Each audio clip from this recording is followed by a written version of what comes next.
الزول السلام عليكم على شان كويزين ماما، ان شاء الله تلي معاكم بخير وعلى خير. السلام عليكم، مرحبا بكم في شان كويزين ماما، ان شاء الله تكونوا كامل بخير وعلى خير.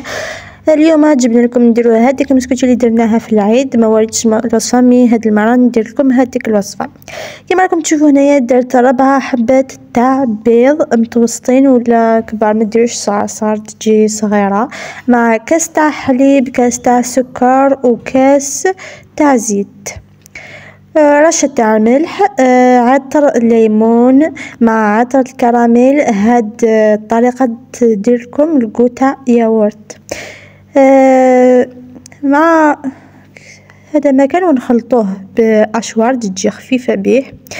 ثاني دا كان كماصين وبيض ربعان ملالين، قرصة تاع ملح، شطوح من الملح، اقول الكاس الزيت، الكاس ويفكي، الكاس نسكر، لاروم من الكراميل، لاروم من الليم، اتنسخلط كوبيا ابري ادناوي لافارين، اتنزيد شطوح كان اسنارو سناث الخميران الحلوة.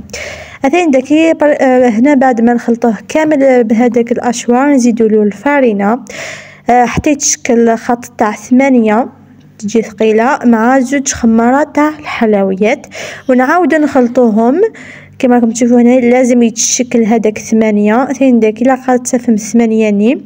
وهذاك المول ندهنوه بالمارغرين باه تتنحى بسهوله. المول ناث ندهن لا مارغرين وكنا ديكس رابيد وتنتظرك المولني.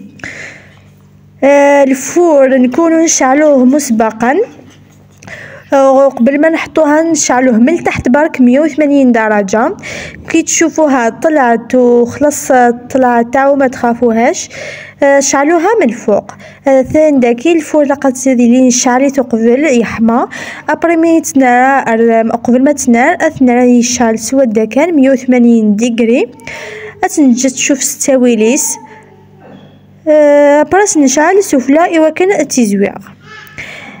تزيين اختياري، انا درت هنايا شويه شوكولا مع حليب ذوبتهم ودرتهم الفوق مع شويه نواد كوكو، شباحه كوني هو شبحمت نكذا كي خمات شطوح الشوكولا اقول يفكيس في الساخن ارناس نواد كوكو سفلى تسكت تخفيفان تهشيشث لهاي المناسبات زعما تمام شغل نتاع الزفت اكني وني هو سد اشكيت.